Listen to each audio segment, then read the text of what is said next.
నమస్కారం పెట్టించుకోవడం, నమస్కారం అందుకోవడం అంత తేలిక కాదు. నమస్కారాలు పెట్టించుకోవడం అంత బరువైనటువంటి విషయం. అంత జాగ్రత్తగా ఉండాలి అలా నమస్కారం పెట్టేవాళ్ళు ఉంటే. అలాగే అభివాదము అంటారు. రెండు చెవులు పట్టుకుని చతుస్సాగర పర్యంతంగో బ్రాహ్మణేభ్య శుభం భవతు అంటూ చెప్తారు.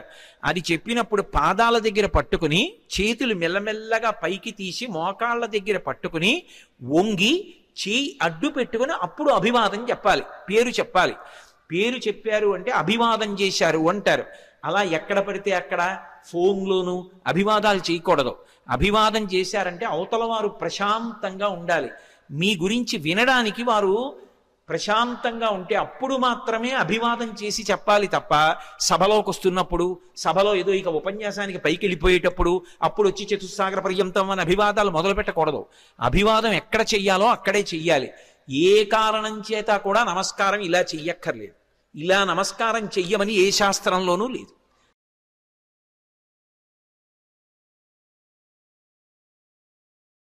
హనుమాన్ హరిరాజస్య సుగ్రీవస్య సమోహ్యపి రామలక్ష్మణయోశ్చాపి తేజసాచ బలీనచ. జాంబవంతుడు రామాయణంలో ఏదైనా చెప్పాడు అంటే దానికి ఒక ప్రమాణం ఉంటుంది. ఎందుకంటే సృష్టికర్త అయిన బ్రహ్మగారు ఆవలిస్తే బ్రహ్మగారి అంశతో బయటికి వచ్చినటువంటి వాడు. ఆయన అంటున్నాడు హనుమాన్ హరిరాజస్య, ఓ హనుమ నువ్వు వానరులకందరికీ కూడా రాజుతో సమానమైన వాడివి. పేరుకి సుగ్రీవుడు రాజు, కానీ సుగ్రీవుడి కన్నా నువ్వు ఏ విషయంలో తక్కువ కాదు. సుగ్రీవుడే కాదు రామలక్ష్మణయోశ్చాపి తేజసాచ బలీనచ, రామలక్ష్మణులతో కూడా నువ్వు తేజస్సులో బలంలో సమానమైనటువంటి వాడివి. అటువంటి వాడివి ఇలా కూర్చుంటావా? ఉత్తిష్ట హర్షాత్తూల హరిషాత్తూల లంఘవస్య మహార్ణవం పరాహి సర్వభూతానాం హనుమన్యా గతిస్తవ. ఓ హనుమ నీవు నీ బలాన్ని జ్ఞాపకాన్ని తెచ్చుకొని పైకి లేచి ఈ సముద్రాన్ని దాటు. నువ్వు దాటుతున్నప్పుడు ఈ బ్రహ్మాండంలో ఉన్నటువంటి సమస్త భూతములు ఆశ్చర్యపోతాయి నీ గమనశక్తిని చూసి. ఆశ్చర్యపోయి భూతకోటి అంతా లేచి నిలబడి నమస్కరిస్తుంది. అంత వేగంతో వెళ్ళగలిగిన వాడివి. అటువంటి వాడివి ఇలా కూర్చోకూడదు. వానర జాతి పరువంతా నీ చేతిలో ఉంది. నువ్వు ఇవాళ వెళ్ళి సీతమ్మ దర్శనం చేసి వచ్చి ఆమె జాడ తీసుకొస్తే మనం వెళ్ళి మళ్ళీ సుగ్రీవుడికి చెప్తే, సుగ్రీవుడు రాముడికి చెప్తే, రాముడి వలన ఉపకారం పొందినటువంటి సుగ్రీవుడు ప్రత్యుపకారం చేశాడనేటటువంటి మాట నిజమవుతుంది. లేకపోతే మన ప్రభువు పరువు పోతుంది, ప్రభువు చేత పరిపాలింపబడిన వానర జాతి పరువు పోతుంది. ఇంతమంది పరువు నీ చేతిలో ఉంది, ఇంతమంది శోకాన్ని పోగొట్టగలిగిన వాడివి నువ్వే. నాయనా లే అని ఒక్కసారి ప్రచోదనం చేస్తే శాప విమోచనం అయిపోయింది. తెలియక ఒక మాట అంటుంటారు, హనుమకి తన బలం గుర్తు చెయ్యాలని. మనం ఇప్పుడు జ్ఞాపకం చెయ్యక్కర్లేదు.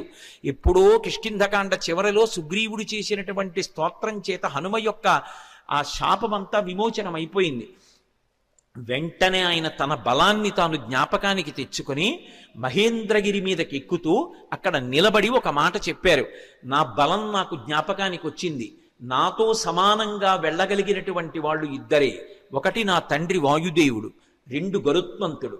నేను ఎంత వేగంగా వెడతానంటే సూర్యుడు ఉదయాద్రి మీద ఉదయించి ప్రయాణం ప్రారంభం చేసినప్పుడు సూర్యుడితో పాటుగా ప్రయాణం ప్రారంభం చేసి సూర్యుడు మధ్యాహ్నానికి ఆకాశం మధ్యలోకి వచ్చేటప్పటికి నేను పశ్చిమాద్రికి వెళ్ళి పశ్చిమాద్రిని ముట్టుకుని మళ్ళీ తిరిగి వచ్చి మధ్యాహ్నం సూర్యబింబాన్ని కలవగలను. అంత వేగంతో వెళ్ళగలను. సముద్రం మీద నేను వెడుతున్నప్పుడు నా వేగాన్ని తట్టుకోలేక నా తొడల యొక్క వేగానికి సముద్రాన్నంతటినీ చాప చుట్టినట్టు చుట్టి నీటిని పైకెత్తి తీసుకుపోగలను. ఆకాశంలో ఉండేటటువంటి మేఘములనన్నిటినీ కూడా నా భుజముల చేత కట్టకట్టి ఈడ్చేయగలను. ఈవలి ఒడ్డున నిలబడి ఆవలి ఒడ్డుని నా చేతితో స్పృశించగలను.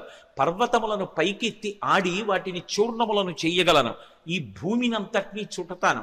సముద్రాలన్నింటినీ కూడా కలచివేసి అవి తమ చెలియల కట్టలు దాటి ప్రవహించేలా చెయ్యగలను. అంతటి శక్తివంతుడనన్న విషయం నాకు అర్థమైంది. ఇప్పుడు నేను లంకాపట్టణానికి బయలుదేరుతున్నాను, మీరు నిశ్చింతగా ఉండండి మహేంద్రగిరి మీద నిలబడి సవేగవాన్ వేగ సమాహితాత్మ హరిప్రవీర పరవీరహంత మనస్సమాధాయ మహానుభావో జగామలంకాం మనసా మనస్వీ అని పూర్తి చేశారు మహర్షి కిష్కింధకాండ. ఆ హనుమ ఇంకా లంకాపట్టణానికి తన శరీరంతో వెళ్ళాలి. కానీ ఆయన అత్యంత ఉత్సాహంతో తన మనసుతో ఏనాడో చేరిపోయారు లంకాపట్టణానికి. శోకం అన్నది ఎక్కడుంటుందంటే మనసులో ఉంటుంది. ఆ శోకం పోవడానికి మార్గం ప్రయత్నం ఎక్కడుంటాయంటే మనసులోనే ఉంటాయి.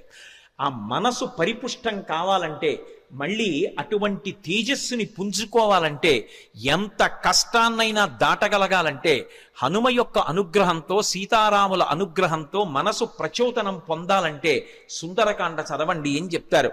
ఇంతమంది వానరులు ఉత్తర తీరంలో నిలబడిపోతే ఒక్క హనుమ మాత్రం ఎంత ఉత్సాహంగా వెడుతున్నారంటే శత్రుపురానికి మనసుతో ఆయన చేరిపోయారు. ఇక శరీరంతో వెళ్ళాలంతే.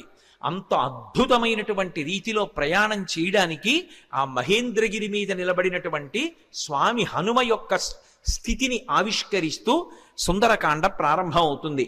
ప్రారంభం చేస్తూ మొదటి శ్లోకంలో మహర్షి అంటారు, తతో రావణనీతాయా సీతాయా శత్రుకర్షణ ఈయేష పథమన్వేష్టం చారణాచరితే పథి.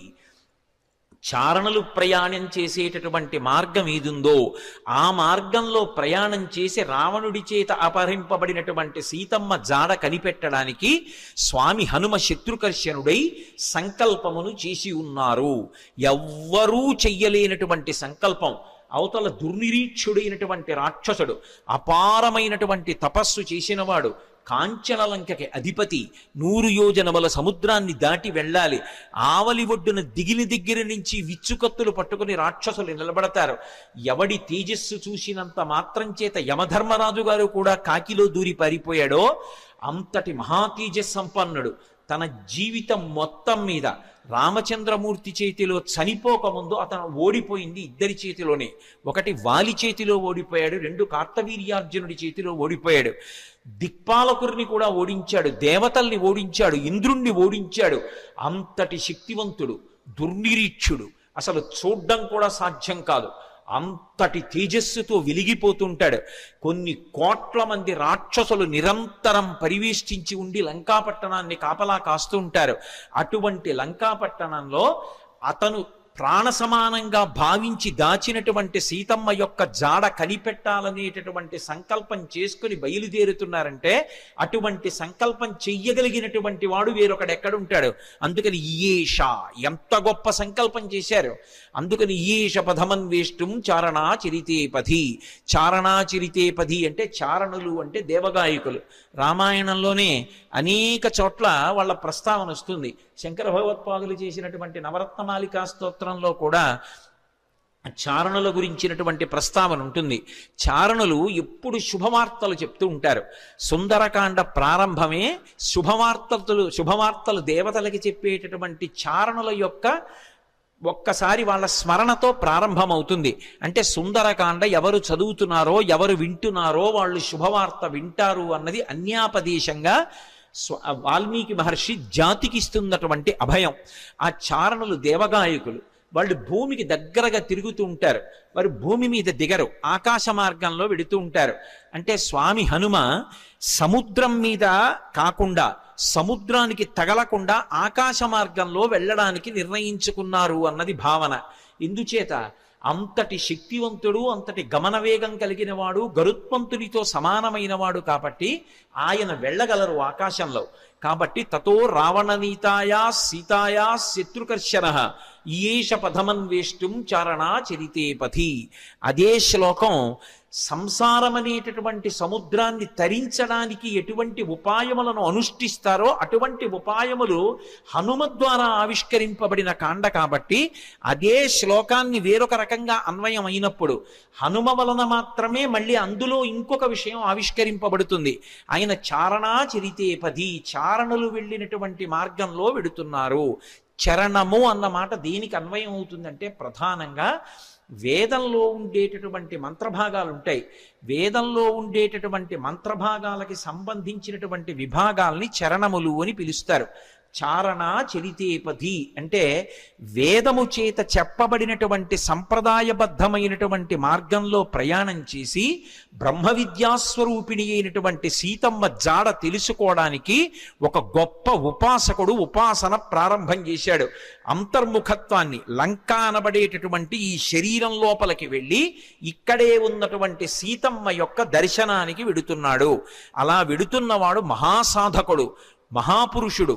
ఆయన తప్ప మిగిలిన వాళ్ళు ఈ కంటితో ఎదురుగుండా ఉన్న వాటిని చూసి ఆనందపడుతుంటే, భోగం అనుభవిస్తుంటే, ఆయన ఈ కన్నులు మూసి వేదము చేత చెప్పబడినటువంటి మంత్రములను ప్రమాణంగా తీసుకుని చారణా చరితేపధి, ఆ వేదము చెప్పిన సంప్రదాయ పద్ధతిలో అంతర్ముఖత్వంతో లోపల ఉన్నటువంటి బ్రహ్మ విద్యాస్వరూపిణి అయినటువంటి జగన్మాత దర్శనానికి బయలుదేరుతున్నారు. ఇది చెప్పడం ఆ శ్లోకానికి ఉన్నటువంటి ఆంతరమైనటువంటి అర్థం. అందులో రావణ అన్న చోట మధ్యలో ఉన్నటువంటి వా గాయత్రీ మహామంత్రంలో ఉన్నటువంటి బీజాక్షరం. అక్కడికి వచ్చేటప్పటికి బీజాక్షరం ప్రతిపాదింపబడింది. గాయత్రీ మంత్రం ఒక్కదానికి ఒక ప్రత్యేకత. 24 అక్షరాలు బీజాక్షరాలే. 24 అక్షరాలకి ఋషులున్నారు, 24 అక్షరాలకి అధిష్టాన దైవాలు ఉన్నారు. ప్రత్యేకించి ఈ వా అన్న అక్షరాన్ని రోజు గాయత్రీ మహామంత్రంలో అంతర్భాగంగా ఎవరు జపం చేస్తారో వాళ్ళకి అజ్ఞానము తొలగిపోయి జ్ఞానము కలుగుతుంది. అంత గొప్పగా అజ్ఞానమును తొలగించగలిగినటువంటి ఒక యోగి స్వరూపయ్యి అటువంటి మార్గాన్ని మనకి ప్రచోదనం చేస్తూ ఉపాసనా రహస్యములను ఆవిష్కృతమయ్యేటటువంటి రీతిలో స్వామి హనుమ లంకాపట్టణానికి బయలుదేరుతున్నారన్నది ఆ శ్లోకంలో సంకేతం. అందుకని తతో రావణనీతాయా సీతాయా శత్రుకర్షణ ఈశ పదమన్వేష్టం చారణా చరితేపథి. శత్రుకర్షణ అంటే శత్రువులను అణచినవాడు. ఏవి శత్రువులు? కామక్రోధ లోభ మదమోహమాత్సర్యములే శత్రువులు. కానీ లోకంలో అందరికీ ఎవడి కామం వాడికి సంతోషంలా అనిపిస్తే అవి శత్రువులని భావించి వాటిని పక్కకి పెట్టి భగవద్దర్శనం కోసమని శ్రమిస్తున్న వాడెవరున్నాడో వాడు ఉపాసకుడు.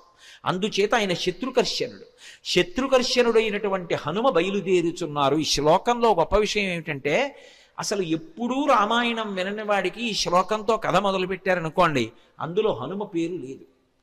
మీరు పూర్వాపరాలు చెప్తే తప్ప ఎవరు బయలుదేరుతున్నారో తెలియదు. కానీ ఈ జాతి గొప్పతనం ఏమిటంటే రామాయణం తెలియని వారు ఉండరు కాబట్టి హనుమ బయలుదేరుతున్నారు అని నేను చెప్పేసేయచ్చు. యథార్థంగా ఆలోచిస్తే అందులో ఎక్కడుంది హనుమ పేరు? ఆ ప్రారంభ శ్లోకంలో తతో రావణనీతాయా సీతాయా శత్రుకర్షణ ఈయేష పదమన్వేష్టం చారణా చరితేపథి. ఆయన బయలుదేరుతున్నారు. ఎవరాయన? హనుమ. అంటే కిష్కింధకాండతో అన్వయం చేయి. సుందరకాండని సుందరకాండగా మొదలు పెట్టేయవద్దు. సుందరకాండ గొప్పతనం తెలియాలంటే, రామకథా బలం తెలియాలంటే, హనుమ యొక్క వైభవం తెలియాలంటే, అందరూ సంతోషాన్ని పొందడం మొదలైందని తెలియాలంటే, ఆయన ప్రయాణించేటటువంటి ఆయన శక్తి నీకు తెలియాలంటే కిష్కింధకాండతో అన్వయం చేసి సుందరకాండ మొదలుపెట్టు సుమా. అన్యాపదేశంగా మహర్షి యొక్క సంకేతం. అందుకని ఇప్పుడు స్వామి బయలుదేరడానికి సిద్ధంగా ఉన్నారు. ఆ నిలబడినటువంటి స్వామి యొక్క మూర్తిని వర్ణిస్తూ అంటారు ఆయన, దుష్కరం నిష్ప్రతిద్వంద్వం చికీర్షం కర్మవానర సముదగ్ర శిరోగ్రీవో గవాంపతిరివాబభౌ అంటారు. ఆయన తల బాగా రిక్కించి 2 చేతులు నడుం మీద పెట్టి బలాన్ని పుంజుకుని దూరంగా 100 యోజనముల సముద్రాన్ని చూస్తూ ఆ దక్షిణ దిక్కు వంక చూస్తూ నిలబడితేట ఆయన ఎలా ఉన్నారంటే, ఎదురుగుండా ఒక పెద్ద ఆబోతు నిలబడిందా అన్నట్టుగా ఉన్నారట. ఆబోతు నిలబడిందా అన్నట్టుగా ఉన్నారన్న దాంట్లో ఒక సంకేతం. ఆబోతు అంటే నందీశ్వరుడు అంటే లోపల ఆనందం పొందుతూ ఉంటాడు. నంది శివాలయంలో ఎప్పుడు శివలింగాన్ని చూస్తూ ఉంటాడు. ఆయన దగ్గరికి వెళ్ళి మీరు మేళం చెయ్యండి, రోహిణీ కార్తెలో ఎండ రానివ్వండి, రోళ్లు పగిలిపోతుండనివ్వండి, హోరుమని వర్షం పడుతుండనివ్వండి, భక్తి ఎక్కువైపోయి ఆయన తోక కింద దీపం పెట్టండి, అరటిపండు ముక్క తీసుకెళ్ళి ఆయన మూతికి రాసేసి గాజు ఈగలు ముక్కులో దూరనివ్వండి, ఆయన తల కూడా ఇలా కనపడదు. పృష్ఠభాగాన్ని ప్రపంచానికి ఇస్తాడు, దృష్టిని శివలింగం మీద పెడతాడు.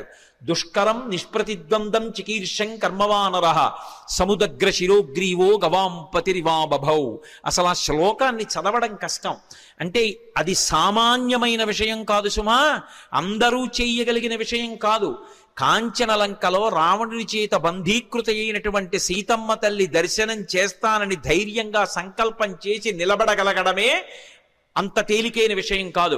అటువంటి సంకల్పం చేసినటువంటి వాడు కేవలం తాను ఆచరించవలసినటువంటి ప్రణాళిక మీద దృష్టి పెట్టి తాను 100 యోజనముల సముద్రాన్ని దాటి వెళ్ళవలసినటువంటి విషయం మీద ఆలోచిస్తున్నారు తప్ప పిరికితనం కాని, వెళ్ళగలనా అని కాని, వెళ్ళలేనా అని కాని, అసలు రెండవ ఆలోచనకి తావులేని రీతిలో శివాలయంలో నంది ఎలా ఉంటాడో అలా ఆబోతులా కొండ మీద నిలబడి ఉన్నారు. అలా ఆయన్ని చూస్తే నీటి మడుగు మధ్యలో నిలబడిన ఏనుగా అన్నట్టుగా ఉన్నారట. దుష్కరం నిష్ప్రతిద్వంద్వం చికీర్షం కర్మవానర సముదగ్ర శిరోగ్రీవో గవాం పతిరిభావభౌ అథ వైడూర్యవర్ణేషు షద్వలేషు మహాబల ధీర సలిలకల్పేషు విచచార యథాసుఖం అంటారు మహర్షి. అథ వైఢూర్యవర్ణేషు షద్వలేషు మహాబల, ఆకుపచ్చని రంగులో ఉన్నటువంటి మెత్తటి పచ్చిక బయళ్ళున్నాయి అక్కడ. ఆ పచ్చిక బయళ్ళ మీద స్వేచ్ఛగా ధీర పరమధైర్యంతో కూడుకున్నటువంటి వారై యథేచ్ఛగా దాని మీద కాసేపు అటు ఇటు నడిచారట. ఆయన నడుస్తున్నప్పుడు ఆయన గుండెలకి ఉరిపిడి పడి అనేకమైనటువంటి చెట్లు కూలిపోయాయి. ఆయన యొక్క పదఘట్టనల చేత వచ్చినటువంటి శబ్దాలకి భయపడి క్రూర మృగాలన్నీ కూడా భయంతో పెద్ద రవం చేస్తున్నాయి. ఆయన మాత్రం ధీరుడై పచ్చిగడ్డిలో అటు ఇటు తిరిగారు.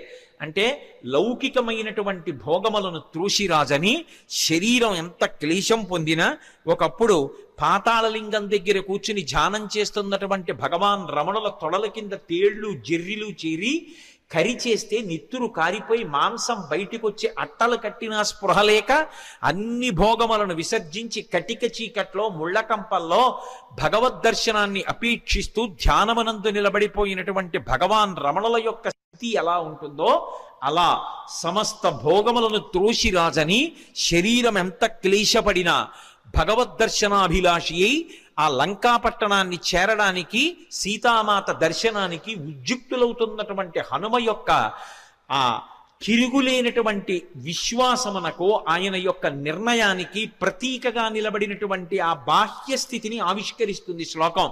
అందుకని అథ వైడూర్యవర్ణేషు షాద్వలేషు మహాబల ధీర సలిలకల్పేషు విచచార యథాసుఖం. ఆయన బయలుదేరడానికి సిద్ధపడి ఒక్కసారి దక్షిణ దిక్కు వంక చూశారు. స సూర్యాయ మహేంద్రాయ పవనాయ స్వయంభువే భూతేభ్యశ్చంజలిం కృత్వా చకార గమనే మతిం. ఇక బయలుదేరడానికి సిద్ధపడుతున్నారు. సిద్ధపడుతూ ఒక్క నమస్కారం చేశారు. ఇది మనకి సంప్రదాయాన్ని చెప్తుంది. లోకంలో అన్నిటికన్నా గొప్పది ఇది అంటే నమస్కారం. నమస్కారం అంటే దానికి ఒక భంగిమ ఉంది. ఒకేలా నమస్కారం పెట్టాలని లేదు.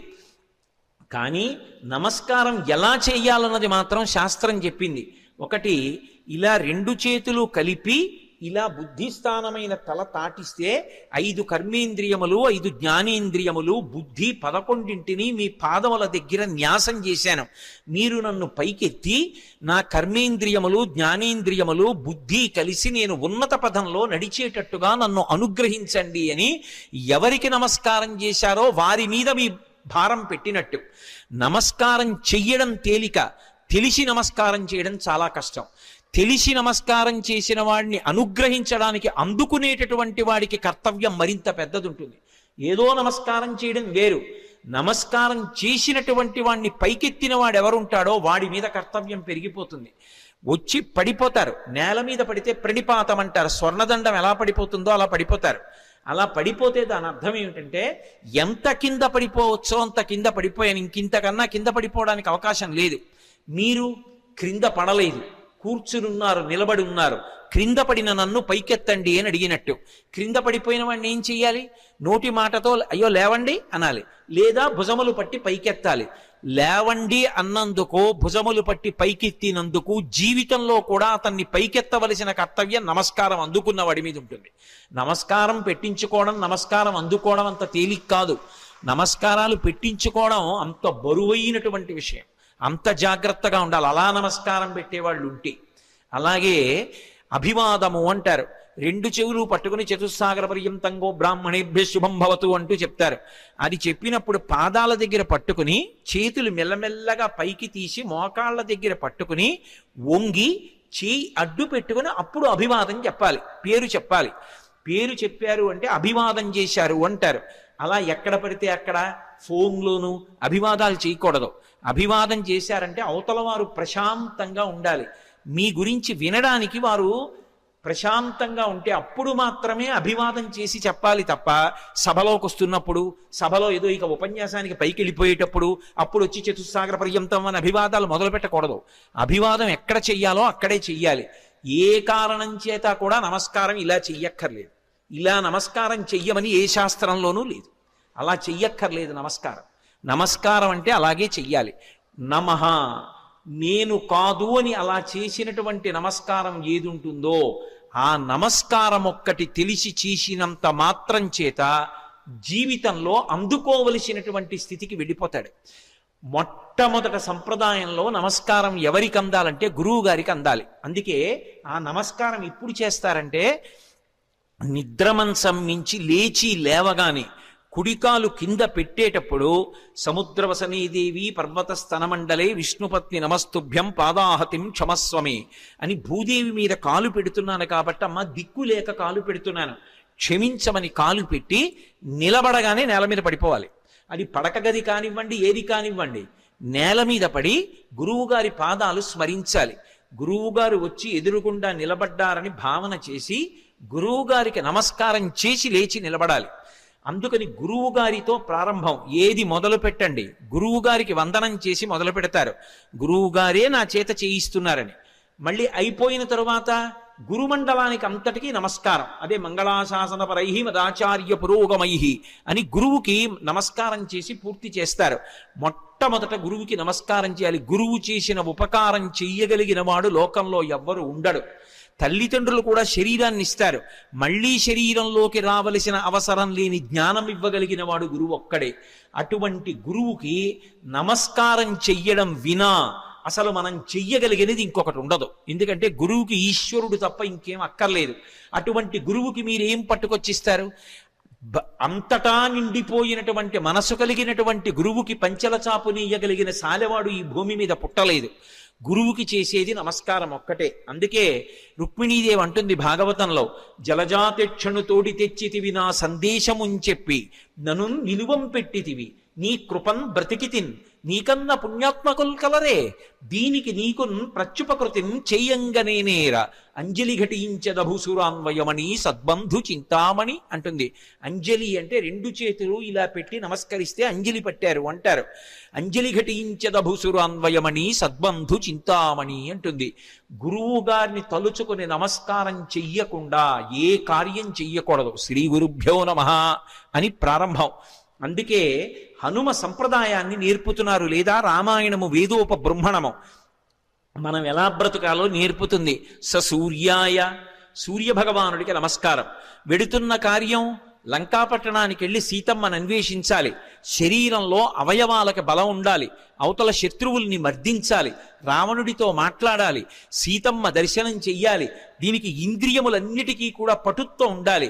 సమస్త ఇంద్రియములకు పటుత్వమునివ్వగలిగినటువంటి మహేంద్రుడికి నమస్కారం. సూర్యాయ మహేంద్రాయ పవనాయ, ఈ శరీరాన్ని ఇచ్చినటువంటి నా తండ్రి వాయుదేవుడికి నమస్కారం. స్వయంభువే, స్వయంభువే అంటే బ్రహ్మగారిని ఒక అర్థం, లేదా రామచంద్రమూర్తికే నమస్కారం చేశారని ఒక అర్థం. స్వయంభువే భూతేభ్యశ్చాంజలిం కృత్వా, సమస్త భూతకోటికి నమస్కరిస్తున్నాను. నేను వెడుతున్న ఈ కార్యం ఇంత గొప్ప కార్యం, దీనికి సమస్త భూతములు నాకు ఉపకరించుగాక. ఎంత వినయంతో బయలుదేరుతున్నారో చూడండి. ఎంత పెద్ద కార్యాన్నైనా ఎవడు సాధిస్తాడంటే ఎవడు వినయంతో నిలబడగలడో వాడు సాధిస్తాడు తప్ప ఇంత పెద్ద కార్యం మీద వెడుతున్న వాడిని నేననుకున్నవాడు ఎవడున్నాడో వాడు సాధించలేడు. ఇన్ని కోట్ల మంది వానరులు చెయ్యలేని పని చెయ్యడానికి ఆయన ఒక్కడెడుతున్నాడు. కానీ మీరు చెయ్యలేని దానికి నేను ఎడుతున్నానంట లేదు. ఇంత పెద్ద కార్యానికి నేను వెడుతున్నాను కాబట్టి మీరందరూ నాకు ఉపకారం చెయ్యాలి, మీరు లేని నేను చెయ్యలేను. భూతేభ్యశ్చంజలిం కృత్వా చకార గమనేమతిం. కానీ వెడుతున్నది దక్షిణ దిక్కుకు వెడుతున్నారు. ఏదైనా శుభకార్యం ప్రారంభం చేస్తూ దక్షిణ దిక్కుకి తిరిగి నమస్కారం చెయ్యకూడదు. ఒక్క సంధ్యావందనంలో మాత్రం దిగ్దేవతా నమస్కారం అని చేస్తాం. చేసినప్పుడు 4 దిక్కులకి పైకి కిందకి కూడా నమస్కారం చేస్తాం. ఉత్తప్పుడు ఎప్పుడూ కూడా దక్షిణ దిక్కుకి తిరిగి నమస్కారం చేయకూడదు. అలా చేస్తే అది పితృలోకాధిపతి అయినటువంటి యమధర్మరాజు గారికి అందుతుంది. అందుకని దక్షిణ దిక్కుకి నమస్కారం చెయ్యరు. కాబట్టి దక్షిణానికి చెయ్యకూడదు. కాబట్టి సంప్రదాయంలో తేజస్సు పెరగాలి అంటే తూర్పు దిక్కుకి తిరిగి నమస్కారం చెయ్యాలి. అంజలిం ప్రాముఖ కుర్వన్ పవనాయాత్మయోనయే తతో హి బహృదే గంతుం దక్షిణో దక్షిణాం దిశం. దక్షిణ దిక్కుకు వెళ్ళడానికి తన శరీర బలాన్నంతటినీ కూడా పుంజుకుని శరీరాన్ని పెద్దదిగా పెంచే ముందు ఒక్కసారి తూర్పుకి తిరిగారు. దక్షిణానికి ప్రయాణం, కానీ తూర్పుకి తిరిగి అంజలి ఘటించారు సూర్యనారాయణమూర్తికి.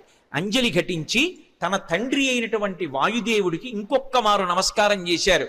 శరీరాన్నిచ్చినటువంటి తండ్రి అంటే శంకరాయచ మయస్కరాయచ అంటుంది. పరమశివుడు ఇంట్లో తిరిగితే కరచనాదులతో అదే తండ్రి. అటువంటి తండ్రి రూపంలోనే పరమేశ్వరుడు తిరుగుతూ ఉంటాడు అని. అటువంటి తండ్రికి వేరొక్క పర్యాయం నమస్కారం చేశారు.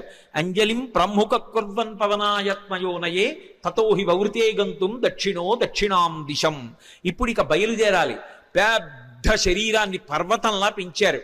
పెంచి ఇక బయలుదేరడానికి సిద్ధపడుతూ సచచాలాచలశ్చాపి ముహూర్తం కపిపీడిత తరూణాం పుష్పితాగ్రాణాం సర్వం పుష్పమశాచయత్ గిరిణా పీడ్యమానేనా పీడ్యమానాని సర్వశః గుహావిష్టాని భూతాని వినేదుర్వికృతైశ్వరైః తాస్తథా సవిషైర్దష్టా కుపితైస్తైర్మహాశిలాః జజ్జ్వల పావకోదీప్తా బిబిదుశ్చ సహస్రధా యాని ఔషధజాలాని తస్మిన్ జాతాని పర్వతే విషఘ్నాన్యపి నాగానాం నశేకుష్యమితుం విషం అన్నారు మహర్షి. ఎంత అద్భుతంగా వర్ణించారో. పర్వతాకారుడై నిలబడి ఆ మహేంద్ర పర్వతాన్ని తన రెండు పాదముల చేత గట్టిగా పీడించారు. ఆ తొక్కి పట్టేటప్పటికి గుహలన్నీ కూడా మూసుకుపోయాయి. ఆ మూసుకుపోయే ముందు ఆ పర్వతం కదిలింది. కదిలి చెట్లకున్నటువంటి పువ్వులన్నీ రాలిపోయాయి. ఆ రాలిపోయినటువంటి పువ్వులన్నీ ఆయన ఒంటి మీద మహేంద్రగిరి మీద పడ్డాయి. ఇది మహేంద్రగిరి పుష్పాల కొండ అనిపించింది. ఆయన ఒళ్ళంతా పువ్వులు. ఇంకొంచెం నొక్కారు. గుహావిష్టాని భూతాని వినేదుర్వికృతైశ్వరై. అందులో పెద్ద పులులు, సింహాలు, రకరకాలైన క్రూర జంతువులు ఉన్నాయి. ఆ గుహల్లో పడుకున్నాయి. ఎప్పుడైతే గుహ నొక్కుకుపోతోందో అవి బయటికి పారిపోదామని లేచి బయటికి వస్తున్నాయి. నడుందాకా బయటికి వచ్చేటప్పటికి గుహ నొక్కుకుపోయింది. సగం శరీరం లోపలుండిపోయింది, సగం శరీరం బయట ఉండిపోయింది. అప్పటి వరకు ప్రశాంతంగా ఉన్నటువంటి మహేంద్రగిరి ఒక్కసారి క్రూర మృగాల యొక్క పెద్ద పెద్ద అరుపులతో కొండంతా నిండిపోయింది. ఉత్తర క్షణం ఆశ్చర్యపోయారు. ఏమైంది ఈ కొండకి? ఈ కొండ బద్దలైపోతోందా? ఎవరైనా రాక్షసులు వచ్చి దీన్ని భేదిస్తున్నారా అని. అంత పెద్ద అరుపులతో నిండిపోయింది. ఇంకా గట్టిగా నొక్కారు. నొక్కేటప్పటికీ శాస్తదాస విషైర్దష్టాః కుపితైస్తైర్మహాశిలాః. అందులో పెద్ద పెద్ద నాగుపాములు కలుగుల్లో పడుకునున్నాయి. విషాలతో కూడుకున్నటువంటి సర్పములు, అనేకమైన సర్పములు ఉన్నాయి. ఇందాక గుహలు నొక్కుకున్నాయి. ఇప్పుడు చిన్న చిన్న కన్నాలు, కలుగులు కూడా నొక్కుకుపోతున్నాయి పర్వతం తొక్కేస్తుంటే. ఆ కలుగుల్లో ఉన్నటువంటి పావులన్నీ బయటికి బుస్ అని పైకొచ్చాయి. సగం పైకొచ్చేటప్పటికే ఆ కలుగు నొక్కుకుపోయింది. నడుం దగ్గర నుంచి లోపలకు ఉండిపోయింది, మిగిలింది పైకుండిపోయింది. వాటికి విశేషమైన ఆగ్రహం వచ్చి పడగలు విప్పాయి. ఆ పడగలు విప్పేటప్పటికి నల్లటి స్వస్తికాకారాలు కనపడుతున్నాయి. ఒక్కసారి మహేంద్రగిరి అంతా పావులన్నీ పడగలు విప్పితే స్వస్తికాకారంతో పావుల పడగలు కనపడుతుంటే విచిత్రమైనటువంటి శోభని పొందింది. ఆ పడిపోతున్నప్పుడు బంగారు శిలలు, వెండి శిలలు కిందకి పడిపోతుంటే అవి ఉరుసుకున్నప్పుడు కొండంతా ఎక్కడ చూసినా బంగారు గీతలు, వెండి గీతలు, పచ్చగా తెల్లగా గీతలు పడిపోయింది. ఈ బయటికి వచ్చేసినటువంటి పావులు ఇవన్నీ ఎంతసేపట్లో? నేను వర్ణించినంతసేపు పట్టదు. ఒక్క క్షణకాలంలో బయటికి వచ్చినటువంటి పాములు తమ పడగలు విప్పి ఆ బాధ తట్టుకోలేక పక్కన ఉన్నటువంటి శిలల్ని కాటువేశాయి. వాటి విషం వచ్చి శిలలకి తగిలేటప్పటికీ ఆ శిలల్లోంచి అగ్నిహోత్రం పుట్టి ఒక్క క్షణంలో మహేంద్రగిరి అంతా కూడా అగ్నిహోత్రంలో తగలబడిపోతోంది. అక్కడ అనేకమైనటువంటి ఓషధులు ఉన్నాయి. యాని ఔషధజాలాని తస్మిన్ జాతాని పర్వతే విషఘ్నాన్యపి నాగానాం నశేకుష్యమితుం విషం. ఆ ఓషధులు పాముల యొక్క విషాన్ని పోగొట్టగలవు. కానీ అంత గొప్ప కాట్లు వేస్తే పుట్టినటువంటి విషంలోని అగ్నిహోత్రాన్ని అక్కడ ఉన్నటువంటి పాములు ఏవి కూడా, అక్కడ ఉన్నటువంటి ఓషధులు ఏవి కూడా ఆర్పలేకపోయాయి. పొగ్గున మంటలు మండిపోతున్నాయి. ఒక పక్క గుహల్లో సగం శరీరాలు ఉండిపోయాయి. ఈ పావులు, క్రూర జంతువులు ఈ వేడి ఎక్కడ లేని అరుపులు అరుస్తున్నాయి. అలా అరుస్తున్నటువంటి సమయంలో అక్కడ విద్యాధరులు, గంధర్వులు మొదలైనటువంటి వాళ్ళు బంగారు పాత్రలు తెచ్చుకుని అందులో మద్యం పోసుకుని మంచి మంచి మాంసాలు తెచ్చుకుని తింటూ ఎద్దుల యొక్క తోళ్లు భూమి మీద పరుచుకుని తమ కాంతలతో కలిసి కూర్చొని మాంసం తింటూ మద్యం సేవిస్తున్నారు. అకస్మాత్తుగా కొండ కదిలిపోయింది. దర్శయంతో మహావిద్యాం విద్యాధర మహర్షయ సహితాస్తస్తురాకాశే వీక్షాంచ కృష్య పర్వతం. దర్శయంతో మహావిద్యాం అంటారు మహర్షి. విద్యాధరులు గంధర్వులు తమ యొక్క మహావిద్యని ప్రదర్శించారు. ఏమిటా మహావిద్య అంటే, కొండంతా కదిలిపోయి పావులన్నీ పైకి లేచి క్రూర మృగాలు అరిచి చెట్లన్నీ అకస్మాత్తుగా పువ్వులు కురిసేసి పెద్ద పెద్ద అరుపులు అరిచి అగ్నిహోత్రం పుట్టేసింది. బంగారు పాత్రలు వదిలేశారు, మద్యం వదిలేశారు, ఆహారం వదిలేశారు, ఎద్దుల తోళ్లు వదిలేశారు. భార్యల్ని మాత్రం చంకలో పట్టుకుని అకస్మాత్తుగా ఆకాశంలోకి ఎగిరిపోయి ఆధారం లేకుండా వాళ్ళు ఆకాశంలో నిలబడ్డారు. నిలబడి కాలిపోతున్నటువంటి మహేంద్రగిరిని చూశారు. చూసి ఆశ్చర్యపోయి వీక్షాంచ కృష్య పర్వతం, ఏమి ఈ కొండ బద్దలైపోతోందా, ఏమి ఎవరూ కనపట్టలేదు, ఏమైంది ఈ కొండకు, అసలు ఏం జరిగి అకస్మాత్తుగా మహేంద్రగిరి ఇలా అయిపోతోందని తెల్లబోయారు. వాళ్ళలా తెల్లబోతుండగా మహర్షులు, దేవగాయకులైనటువంటి చారణులు మొదలైనటువంటి దేవతల సంఘాలుగా నిలబడి చెప్పుకుంటున్నారు. ఏష పర్వత సంకాచో హనుమాన్ మారుతత్మజ తితీర్షతి మహావేగ సముద్రం మకరాలయం. మొసళ్లతో కూడుకున్నటువంటి రాక్షసులతో కూడుకున్నటువంటి 100 యోజనముల లవణ సముద్రాన్ని తాను దాటి వెళ్ళి వానరజాతి పరువు ప్రతిష్ఠలు నిలబెట్టి సీతమ్మ జాడ తెలుసుకుని రామచంద్రమూర్తికి నివేదించడానికి పర్వత శరీరుడైనటువంటి స్వామి హనుమ పరాక్రమాన్ని పుంజుకుని దీన్ని లంఘించడానికి సిద్ధపడుతున్నారు. ఆశ్చర్యం, ఎవరి కోసం ఇంత కష్టపడుతున్నారు? రామార్థం వానరార్థం చకీర్షం కర్మదుష్కరం సముద్రస్య పరంపారం దుష్ప్రాపం ప్రాప్తుమిచ్చతి. రాముడి కోసం, వానరుల కోసం స్వార్థత్యాగం చేసి తాను ఇంత క్లేశపడుతూ ఈ సముద్రాన్ని దాటడానికి అదిగదిగదిగో స్వామి హనుమ బయలుదేరుతున్నారని ఆ విద్యాధరులందరూ లేచి నిలబడి ఆయనకి నమస్కరించి స్తోత్రం చేస్తున్నారు. ఇక బయలుదేరడానికి సిద్ధపడ్డారు. ఒక్కసారి తన బలాన్నంతటి పుంజుకున్నారు. ఒంటి మీద ఉన్నటువంటి వెంట్రుకలన్నీ నిక్కపొడుచుకున్నాయి. చెవులు రిక్కించారు. కళ్ళు 2 దృష్టి నిలబెట్టి 100 యోజనముల సముద్రం వైపు చూశారు.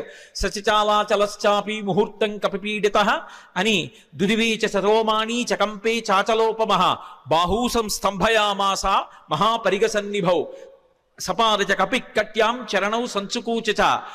ఆయన వెంటనే ఆ ఒంటి మీద వెంట్రుకలు నిక్కపొడుచుకుని ఉన్నాయి. ఆ తోక ఒక్కసారిలా పైకెత్తారు. గరుత్మంతుడు సముద్రం మీద వెడుతూ పావుని తన్నుకుపోతున్నప్పుడు ఎలా ఉంటుందో అలా ఉన్నటువంటి తోకని ఝుళిపించి నేలకేసి కొట్టారు. కొట్టి ఆ 2 చేతులు పైకెత్తి ఇలా పరిగలు బిగించినట్టు బిగించారు. మహాపరిగసన్నిభౌ సపాదచ కపికట్యాం చరణౌ సంచుకోచ. కాళ్ళు వంచారు, మోకాళ్ళు కొద్దిగా కిందకి ఉంచారు, నడుం సన్నం చేశారు, హృదయాన్ని బాగా విశాలం చేశారు. మార్గమాలోకయన్ దూరాదుర్ధం ప్రణిహితేక్షణ రురోధ హృదయే ప్రాణాన్ ఆకాశం అవలోకయన్. ప్రాణవాయువుని లోపల బంధించారు, దృష్టి బాగా నిలబెట్టారు, చెవులు రిక్కించారు. ఇక ఎగరడానికి సిద్ధపడుతున్నారు. పాదములతో తొక్కి పెట్టి ఉంచారు. మోకాళ్ళు వంగి ఉన్నాయి, నడుం సన్నగా ఉంది, తొడలలోకి శక్తినంతటినీ పుంజుకున్నారు. ఇక ఎగరబోతూ కిందకి చూశారు. చిన్న చిన్న రూపాలతో కొన్ని లక్షల వానరములు స్వామికి నమస్కారం చేస్తూ శుభం కలగాలని, వానరజాతి పరువు నిలబడాలని స్తోత్రం చేస్తున్నాయి. వాళ్ళ వంక చూసి ప్రతిజ్ఞ చేశారు. తతో రావణనీ నేను బయలుదేరే ముందు యథా రాఘవ నిర్ముక్త శరశ్వసన విక్రమ గచ్చేతద్గమిష్యామి లంకాం రావణపాలితాం నహి ద్రక్ష్యామి ఇది లంకాయాం జనకాత్మజాం అనేన విహివేగేన గమిష్యామి సురాలయం బద్ధ్వా రాక్షస రాజేన మానయిష్యామి రావణం సర్వదా కృతకార్యోహామీష్వామి సహసీతయా అన్నారు. నేను ఇప్పుడు బయలుదేరి వెళ్ళేటప్పుడు నా శక్తితో వెళ్ళటం లేదు. రామచంద్రమూర్తి తన ఎడమ చేత్తో బంగారు కోదండాన్ని పట్టుకుని అక్షయ బాణతూణీరంలోంచి బాణాన్ని తీసి కుడి చేతితో వింటినారికి సంధించి ఆకర్ణాంతంలాగి విడిచిపెట్టబడినటువంటి రామబాణం మధ్యలో ఆగకుండా వెళ్లి లక్ష్యం మీద ఎలా పడిపోతుందో అలా రామచంద్రమూర్తి యొక్క అనుగ్రహాన్ని పొందినటువంటి నేను లంకాపట్టణం మీద వెళ్లి పడతాను. ఆ పడిన తరువాత సీతమ్మ జాడ కనిపెట్టడానికి అన్వేషిస్తాను. ఒకవేళ నాకు సీతమ్మ జాడ దొరకకపోతే 10 తలలు కలిగినటువంటి రావణాసురుణ్ణి బంధించి తీసుకొచ్చి ప్రస్రవణ పర్వత చక్రముల మీద కూర్చున్న రామచంద్రమూర్తి పాదముల దగ్గర పడేసి వాడి చేత నిజం కక్కిస్తాను. ఒకవేళ రావణుడు కూడా కనపడకపోతే అక్కడి నుంచి స్వర్గలోకానికి వెళ్ళి స్వర్గలోకంలో కూడా సీతమ్మను అన్వేషిస్తాను. స్వర్గంలో కూడా సీతమ్మ కనపడకపోతే తిరిగి వచ్చి రావణ యొక్క లంకా పట్టణాన్ని పెళ్లగించి చేత్తో పట్టుకుని తీసుకొచ్చి సుగ్రీవుడి యొక్క సన్నిధానంలో నిలబెడతాను. అటువంటి బలాన్ని పుంజుకుని నేను బయలుదేరుతున్నాను, మీరు బెంగ పెట్టుకోకండి, రామకార్యాన్ని సాధిస్తాను. ఈషా ధృతి, ఆ పట్టుదలతో ప్రతిజ్ఞ చేసి ఇక బయలుదేరడానికి సిద్ధపడ్డారు. ఒక్కసారి ఎగిరేటప్పటికి ఊరు వేగోద్ధత వృక్షా ముహూర్తం కపిమన్వయం ప్రస్థితా దీర్ఘమధ్వానం సబంధు వివబాంధవాహ.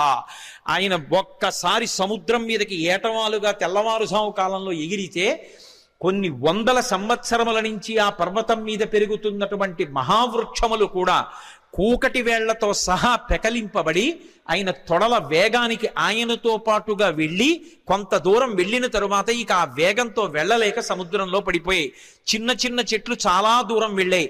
ఆ వెళ్ళడం ఎలా ఉందంటే, ముఖ్యమైనటువంటి బంధువులు దూర ప్రదేశానికి ప్రయాణం చేస్తుంటే అనుగమించి కొంత దూరం వెళ్ళి వీడ్కోలు పలికి వెనక్కి వస్తున్నటువంటి బంధువుల సమూహమా అన్నట్లుందిట. మహారాజుని అనుగమించి మహారాజు వెంట వెడుతున్నటువంటి సైన్యమా అన్నట్టుగా ఉందిట. ఒక దాంట్లో నిర్బంధం, ఒక దాంట్లో ఐచ్ఛికం. బంధువులు వెళ్ళేటప్పుడు స్వచ్ఛందంగా వెడతారు, సైన్యం వెళ్ళేటప్పుడు రాజుని అనుగమించాలి, రాజాజ్ఞ. ఎలా వెడతారో అలా వెడుతున్నారు. అలా వెళ్ళి ఆ చెట్లన్నీ కూడా బరువైనటువంటి చెట్లు ముందు పడిపోయాయి, తేలికైన చెట్లు చాలా దూరం హనుమతో పాటు వెళ్ళాయి. ఇన్ని చెట్లు ఏకకాలంలో పైకి లేచిపోయి ఆయనతో పాటు వెళ్ళిపోతుంటే ఈ చెట్లకున్నటువంటి పువ్వులన్నీ కూడా పడిపోతే స్వామి శరీరం నిండా ఎక్కడ చూసినా పువ్వులు, ఆకులు, మొగ్గలు అలంకృతమైపోయాయి. అలంకృతమైపోతే ఆయన ఎలా ఉన్నారంటే, మిరుపులతో కూడుకున్నటువంటి మేఘం ఆకాశంలో ప్రయాణం చేస్తే ఎలా ఉంటుందో అలా ఉన్నారు. ఆ పువ్వులన్నీ కూడా సముద్రంలో పడ్డాయి. ఆ సముద్రంలో పడినప్పుడు ఆ సముద్రం అంతా పువ్వులతో కూడి నక్షత్రములతో కూడుకున్న ఆకాశం భూమి మీదకి వస్తే ఎలా ఉంటుందో సముద్రం అలా ఉంది. అంత వేగంతో ఆయన వెళ్ళిపోతున్నప్పుడు ఆ గాలి ఆయన యొక్క బాహుమూలములలోంచి, అంటే సంకలలోంచి వెనక్కి వెడుతున్నప్పుడు విచిత్రమైనటువంటి రవం చేస్తోంది. యథేచ్ఛగా ఆకాశంలో వెళ్ళిపోతూ పిబన్నివ బభౌచాపి సౌర్మిమాలం మహార్ణవం పిపాసు రివచాకాశం దదృశైస మహాకపి. ఆయన ఆ వెడుతున్నప్పుడు ఎలా ఉందంటే, ఇలా పైకి చూస్తే మిరుపుల ముద్ద వెళ్ళిపోతున్నట్టుగా ఆకాశాన్ని ఎవరో తాగేస్తున్నారా అన్నట్టుగా ఉంది. ఆయన వెడుతున్నంతసేపు ఎంత దూరం ఆయన ప్రయాణం చేస్తే అంత దూరం సముద్రం చాప చుట్టినట్టు పైకి లేచి ఆయన శరీరం అలా వెళ్ళిపోగానే ఆయనకి తగులుతోందా అన్నట్టుగా పైకి లేచి విరిగి కెరటం పడిపోతోంది. అలా సముద్రం పైకి లేచిపోయి సంక్షోభాన్ని చెందుతోంది. పెద్ద పెద్ద చెట్లు పడిపోయి కెరటాలన్నీ కదిలిపోతున్నాయి. సముద్రంలో ఉండేటటువంటి ప్రాణులన్నీ క్షోభ చెందాయి. ఒక పక్క మేఘమండలాన్ని చీల్చుకుంటూ మేఘాలలోకి వెడుతూ బయటికి వస్తూ తొంగి చూస్తూ చంద్రుడు ప్రయాణిస్తున్నాడా అన్నట్టుగా వెడుతున్నారు. ఆ వెడుతున్నప్పుడు సంధ్యాయా సమవిస్పృష్టం యథాతత్ సూర్యమండలం ముఖం నాసికయా తస్యా తామ్రయా తామ్రమా బభౌ. ముందు నుంచి చూస్తే ఎర్రటి ముఖం, పగడాల ముద్దలా ఉన్నటువంటి ఎర్రటి మూతి, వెనకాల చూస్తే గైరికాది ధాతువులతో ఉన్నటువంటి పర్వతం బద్దలైతే జేగురు రంగులో ఎలా ఉంటుందో అటువంటి పృష్ఠభాగం. ఆ తోక చూస్తే ఇలా స్తంభంలా నిలబెట్టారు. ఇంద్రధ్వజానికి పూజ చేసినప్పుడు ఇంద్రధ్వజాన్ని ఎలా నిలబెడతారో అలా నిలబెట్టారు. అప్పుడప్పుడు ఆ తోకని వంచి విసురుతున్నారు. అది ఎలా ఉందంటే, గరుత్మంతుడు సముద్రం మీద వెడుతూ ఒక పావుని నోటకరచుకుని వెడుతున్నప్పుడు అది గింజుకుంటే ఎలా ఉంటుందో ఆ తోక తిరగడం అలా ఉంది. ఒక్కొక్కసారి ఆ తోకని ఇలా వంచి తల మీద పెడుతున్నారు. ఆకాశంలో ఒక పెద్ద ఇంద్రధనస్సు ఏర్పడిందా అన్నట్టుగా ఉంది. ఆయన అలా వెడుతుంటే దూరం నుంచి ముందు నుంచి చూస్తే ఎలా ఉన్నారంటే, పిబన్నివ భభౌచాపి సౌర్మిమాలం మహార్ణవం పిపాసు రివచాకాశం దదృశేస మహాకపి. ఆ దూరం నుంచి పర్వతస్థా వివానలౌ, ఆ రెండు కళ్ళు కూడా ఎక్కడో పర్వతంలో చీకటిగా ఉన్న చోట రెండు నెగళ్ళు వేస్తే ఆ రెండు నెగళ్ళు రెండు అగ్నిహోత్రాలు రగులుతుంటే ఇక్కడి నుంచి చూస్తే ఎలా ఉంటాయో పచ్చగా ఉన్నటువంటి ఆయన కళ్ళు అలా ఉన్నాయి. అలా వెళ్ళిపోతున్నారు. ఆ వెళ్ళిపోతున్నప్పుడు అకస్మాత్తుగా సముద్ర జలాలన్నీ కూడా ఇలా చాప చుట్టినట్టు పైకి లేచి పడిపోతుంటే ఆ సముద్రంలో ఉన్నటువంటి ప్రాణులన్నీ ఒక్కసారి కనపడ్డాయి. తిమివక్రజుషాహ కూర్మాహ దృశ్యంతే వివృతాస్తథా వస్త్రాపకర్షకేణేవ శరీరాణి శరీరిణాం అంటారు మహర్షి. ఒక వ్యక్తి బట్ట కట్టుకుని పడుకుని నిద్రపోతుంటే పెద్ద గాలి అతని మీదకి వస్తే బట్ట పైకి లేచిపోతే శరీరావయవములన్నీ ఎలా కనపడతాయో అలా ఎప్పుడూ సముద్రం అడుగున ఉండేటటువంటి ప్రాణులు ఎవ్వరికీ ఎప్పుడూ కనపడనివి హనుమ చేస్తున్నటువంటి గమన శక్తికి చాప చుట్టినట్టు పైకి ఇలా లేచిపోతే తరంగం కింద లోపల ఉన్నటువంటి పెద్ద పెద్ద చేపలు, చిన్న చిన్న చేపలు, ఎండ్రకాయలు, తాబేళ్లు, మొసళ్ళు అన్నీ ఒక్కసారి వెలుతురులో కనపడుతున్నాయి అనుకునేటప్పటికీ పెద్ద చప్పుడుతో ఈ కెరటం వెళ్ళి మళ్ళీ పడిపోతోంది. ఆ కెరటం వెళ్ళి మళ్ళీ పడిపోతుంటే సముద్రం అంతా కలయి తిరిగిపోతోంది. అలా కలయి తిరిగిపోతుండగా నిర్భయంగా క్రీడిస్తున్నవాడు ఎలా ఉంటాడో అలా ఆకాశ మార్గంలో గమనం చేసి వెళ్ళిపోతున్నారు. అద్భుతమైన ప్రయాణం. నిజంగా శాబ్దిక ప్రత్యక్ష ప్రసారం చేశారు వాల్మీకి మహర్షి. సుందరకాండ ప్రథమ సర్గ చదువుతుంటే మన కళ్ళ ముందు కనపడుతుంది ఆయన వెడుతున్నటువంటి తీరు. ఆ మబ్బుల్లోంచి ఏదో ఒక బంగారు ముద్ద వెళ్ళిపోతుందా అన్నట్టుగా, చంద్రబింబం మబ్బుల్లోంచి ప్రయాణం చేస్తోందా అన్నట్టుగా వెళ్ళిపోతుండగా సముద్రుడు చూశాడు. చూసి వెంటనే మైనాకుణ్ణి పిలిచి అన్నాడు, మైనాకుడు బంగారు శిఖరములతో ఉంటాడు, ఆయన యొక్క గర్భంలోనే ఉన్నాడు, సముద్ర గర్భంలో. ఆయనతో అన్నాడు, అహమిక్ష్వాకునాథేన సగరేణ వివర్ధత ఇక్ష్వాకు సచివశ్చాయం నావసీదితుమర్హతి. ఇది రామాయణం చదువుకున్నటువంటి జాతి యొక్క లక్షణాన్ని మహర్షి జ్ఞాపకం చేస్తున్నారు. నేను సముద్రుణ్ణి. ఈ భూమి మీద సముద్రాలు ఎలా ఏర్పడ్డాయో తెలుసా? ఇక్ష్వాకు వంశంలో పుట్టినటువంటి సగర చక్రవర్తి యొక్క కుమారులు 60,000 మంది సగరులు ఈ భూమిని గోతులు తవ్వితే గోతులలోకి వచ్చి నిలబడినటువంటి జలములకు సాగరములని పేరొచ్చింది. మేము ఏర్పడ్డాము అంటే దానికి కారణం అదిగో ఇక్ష్వాకు వంశంలో పుట్టిన సగర చక్రవర్తి. ఇవాళ ఆ ఇక్ష్వాకు వంశంలో పుట్టినటువంటి రామచంద్రమూర్తి యొక్క భార్య జాడ తెలియక ఆపద పొందితే రాముడికి సహాయం చెయ్యాలి అని ఆయన యొక్క సచివుడైనటువంటి స్వామి హనుమ నిరాధారమైనటువంటి ఆకాశ మార్గంలో ప్రయాణం చేసి వెడుతున్నారు. మేము ఏర్పడడానికి కారణం ఇక్ష్వాకు వంశంలో పుట్టిన సగరుడు అయితే ఆ ఇక్ష్వాకు వంశంలో పుట్టిన రాముడికి కష్టం వచ్చినప్పుడు కష్టం తీర్చడానికి వెడుతున్న హనుమకి ఉపకారం చెయ్యాలి కదా. నువ్వు నాలో ఉన్నావు కదా, నా నీళ్లు తాగడానికి పనికిరావు, ఉప్పు నీరు. కానీ నీ ఎందు పర్వతములు ఉన్నాయి, ఆ పర్వతాల్లో చెట్లున్నాయి, చెట్లల్లో అనేకమైన తేనెపెట్లున్నాయి, కందమూలాలున్నాయి. ఒక వానరానికి అంతకన్నా ప్రీతికరమైనది ఏది ఉంటుంది? నువ్వు పైకి లేస్తే ఒక్కసారి ఆయన విశ్రమించి కాస్త తేనె తాగుతారు, కాసిని కందమూలాలు తింటారు, తర్వాత ప్రయాణం చేస్తారు. అటువంటి మహానుభావుడు ఎడుతున్నప్పుడు మనం ఆయనకి కించిత్ ఉపకారం చెయ్యకపోతే ఎంత దోషం చేసినట్టు.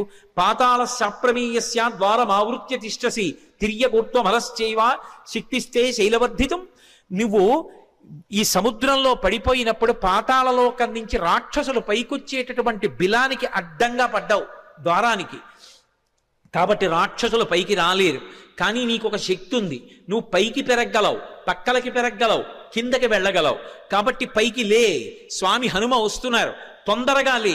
ఎందుకో తెలుసా? కర్తవ్యమకృతం కార్యం సతాం మన్యుముదీరయేత్. ఆర్షవాక్కు అద్భుతమైన విషయాన్ని చెప్తున్నారు. మహాత్ములకు కోపం రాదు, కానీ అటువంటి మహాత్ములు కూడా కోపగిస్తారు. ఎప్పుడు కోపగిస్తారో తెలుసా? చెయ్యవలసిన పని చెయ్యడం కాదు, చెయ్యవలసిన పని చెయ్యవలసిన సమయానికి చెయ్యకపోతే మహాత్ములకు కూడా ఆగ్రహం వస్తుంది. అందుకని ఆయన దాటిపోక ముందు నువ్వు లేవాలి. అయ్యో నాకు తెలిసి లేచేటప్పటికి ఆయన వెళ్ళిపోయారు అనకూడదు, ఆయన రాకముందు లేచి నిలబడాలి. మహాత్ములు వచ్చేటప్పటికి సిద్ధంగా ఉండాలి. అందుకని వారు రాకముందు లేచి నిలబడు, అంజలి ఘటించు, స్వాగతం పలికి ఆయనకి విశ్రాంతికి స్థానం కల్పించు అనగానే మైనాక పర్వతం సముద్రాన్ని చీల్చుకుని ఒక్కసారి పైకి లేచింది. వచ్చేస్తున్నారు హనుమ ఆకాశ మార్గంలో. అకస్మాత్తుగా ఆ శిఖరముల మధ్యలో బంగారం ఉంటుంది. బాలసూర్యుని యొక్క కిరణములు పడి తెల్లవారుజాము కాలమేమో మరింత శోభిస్తోంది. ఆకాశం అంతా బంగారు వర్ణం పొందేసింది. అకస్మాత్తుగా సముద్రంలోంచి శిఖరములు లేచాయేమో, సముద్ర రంగంతా కూడా బంగారు రంగు అయిపోయింది. ఆ శిఖరములు పైకి లేచాయి. దర్శయామాస శృంగాణి సాగరేణ నియోజిత శాతకుంభమైర్శృంగై సకిన్నరమహోరగై అంటారు మహర్షి. ఆ పర్వత శిఖరములు పైకి లేస్తే దాని మీద కిన్నరులు ఉన్నారు, దాని మీద భయంకరమైనటువంటి సర్పములు ఉన్నాయి, చెట్లున్నాయి, తేనెపట్లున్నాయి, కందమూలాలున్నాయి, బంగారంతో మెరిసిపోతున్నాయి ఆ శిఖరాలు. స్వామి హనుమ చూశారు, ఇదేమి ఇప్పటి వరకు లేనిది సముద్రంలోంచి అకస్మాత్తుగా బంగారు శిఖరాలు పైకి లేచాయే అని మధ్యే లవణతోయస్య విఘ్నోయమితి నిశ్చిత.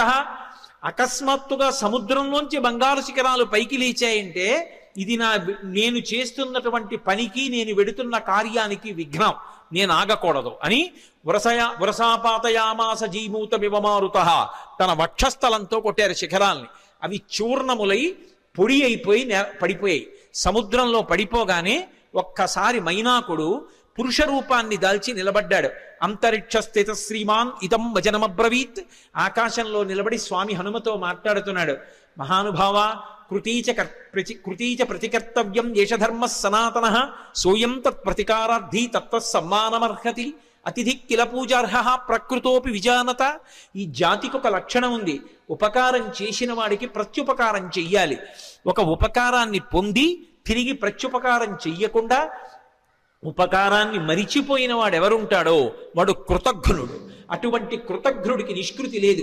కిష్కింధకాండలో కూడా స్వామి లక్ష్మణుడు అంటాడు, బ్రహ్మఘ్నైచ సురాపేచ చౌరీ భగ్నవ్రతీ తథా నిష్కృతిర్విహితా సిద్ధిః కృతఘ్నో నాస్తి నిష్కృతి. బ్రహ్మహత్య చేసిన వాడికి, దొంగతనం చేసిన వాడికి, సురాపానం చేసిన వాడికి, ఒక వ్రతం చేస్తానని నీళ్లు ముట్టుకుని కూడా వ్రతం చెయ్యకుండా వ్రతభంగం చేసిన వాడికి ప్రాయశ్చిత్తం ఉందేమో కానీ చేసిన ఉపకారాన్ని మరిచిపోయి కృతఘ్నుడై బ్రతికేటటువంటి వాడికి మాత్రం నిష్కృతి లేదంటాడు. కాబట్టి కృతీచ ప్రతికర్తవ్యం ఏషధర్మ సనాతన. ఉపకారం చేసిన వాడికి ఉపకారం చెయ్యొద్దు. నేను సముద్రంలో దాక్కున్నాను, దాక్కోవడానికి నాకు అవకాశం ఇచ్చి సముద్రుడు ఉపకారం చేశాడు. అంతేకాదు, నీ తండ్రి నాకు ఉపకారం చేశాడు.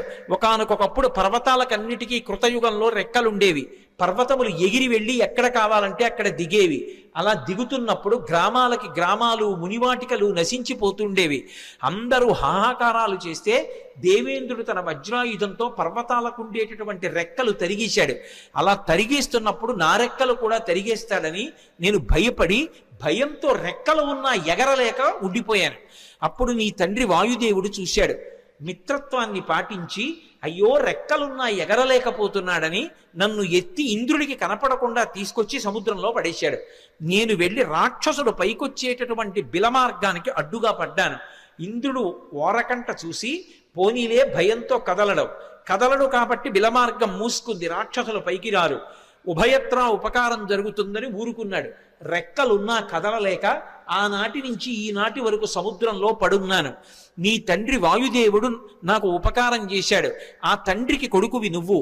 ఆత్మావై పుత్రనామాసి. ఆయనకి ఉపకారం చేస్తే ఎంతో, ఆయన కొడుక్కి ఉపకారం చేస్తే అంతే. అందుకని నువ్వు వెడుతున్నప్పుడు నీకు నేను ఉపకారం చెయ్యొద్దు. అతిథి కిల పూజార్హ ప్రకృతోపి విజానత. అసలు ఒక అతిథి లభించడమే చాలా కష్టం జీవితంలో. అటువంటిది మహాప్రాజ్ఞుడు, నవవ్యాకరణ పండితుడు, స్వార్థం లేనివాడు, రామచంద్రమూర్తి యందు అపారమైన భక్తి కలిగినటువంటి నీ వంటి మహాపురుషుడు అతిథిగా లభించడం అంటే నేను పొందిన అదృష్టం. నిపత్య మమశృంగేషు విశ్రమస్వ యథాసుఖం. ఒక్కసారి నా పర్వత శిఖరముల మీద దిగవయా, కాసేపు విశ్రాంతి తీసుకో, ఇంత తేనె తాగు, కాసిని కందమూలాలు తిను, కించిత్ విశ్రమించు, మళ్ళీ బయలుదేరి వెళ్ళిపో అన్నారు. విన్నారు హనుమ. ఒక్కసారి నవ్వి, ప్రీతోస్మి కృతమాతిథ్యం మన్యురేషోపనీయతాం త్వరతే కార్యకాలో మే అహశ్చాప్యతివర్తతే ప్రతిజ్ఞాతమయా దత్తానస్తాతం వ్యభిహాంతరే అంటారు.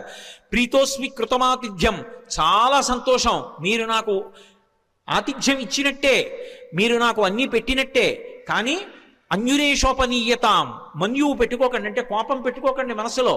మీరు అన్న మాట నేను పాటించలేదని ఏమనుకోకండి. నేను ప్రతిజ్ఞ చేశాను, రామకార్యం మీద ఎక్కడా ఆగను. రామచంద్రమూర్తి విడిచిపెట్టిన బాణం ఎలా వెడుతుందో అలా వెడతానన్నాను. అలా వెడతానన్నవాడిని అలా వెళ్లకుండా మధ్యలో దిగి విశ్రాంతి తీసుకుని వెడితే రామబాణంలా వెళ్ళినట్టు ఎలా అవుతుంది?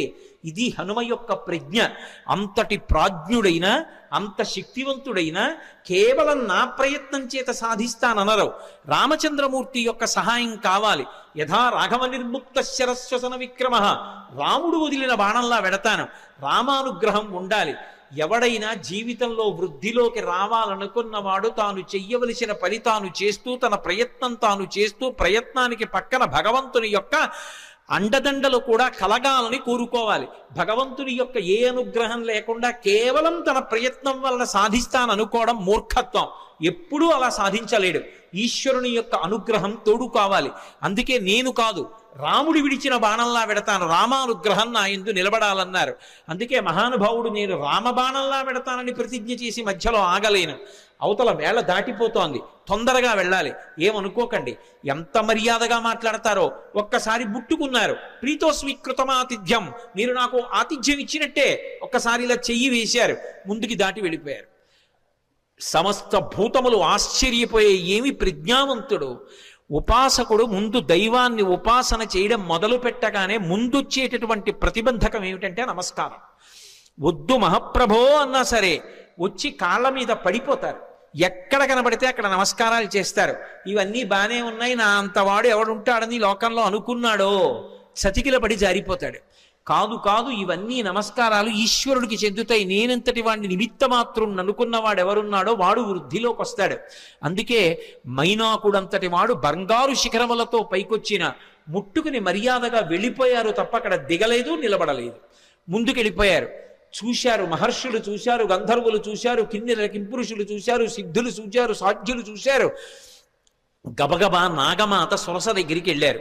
వెళ్ళి ఆవిడితో అన్నారు, అమ్మా అమ్మా ఆశ్చర్యం, అయం వాతాత్మజ శ్రీమాన్ ప్లవతే సాగరోపరి హనుమాన్ నామ తస్యత్వం ముహూర్తం విఘ్నమాచర. అమ్మా ఆశ్చర్యం చూశావా, స్వామి హనుమ సముద్రాన్ని లంఘించి వెళ్ళిపోతున్నారమ్మా. నువ్వు నాగమాతవి, సురసవి, ఏది ఒక్కసారి రాక్షస రూపాన్ని పొంది విఘ్నాన్ని కల్పించు. ఆయన ఏ పాటి నిలదొక్కుంటారో చూద్దాం. అమ్మా వెళ్ళిపోతున్నారమ్మా, తొందరగా విఘ్నం కల్పించు అన్నారు. అడగచ్చా మాట అంటే ఇందులో ఒక విశేషం ఉంది. అసలు ఆ పేరే ఎంత గొప్ప పేరో, సురస. 3 అక్షరాలు కాబట్టి బేసి సంఖ్య. ఆడపిల్ల పుట్టినప్పుడు పెట్టడానికి యోగ్యమైన పేరు. పైగా అది నాగుల యొక్క తల్లి, అన్నిటిని మించి దక్ష ప్రజాపతి యొక్క కూతురు. అందుకని దాక్షాయణి అన్న పేరు అన్వయం అవుతుంది.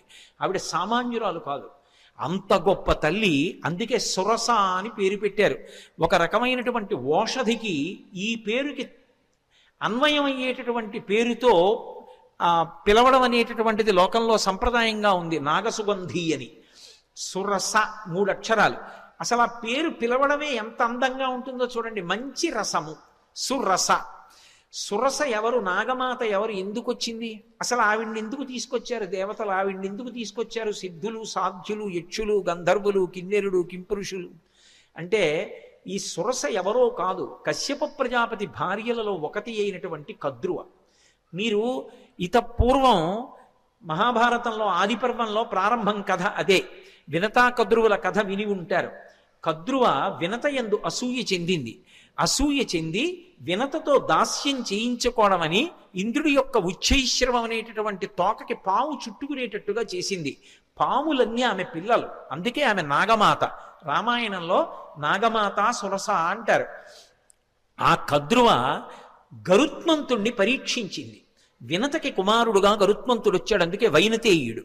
ఆయన తల్లి యొక్క శాపాన్ని పోగొట్టాడు, అమృతాన్ని తీసుకొచ్చాడు.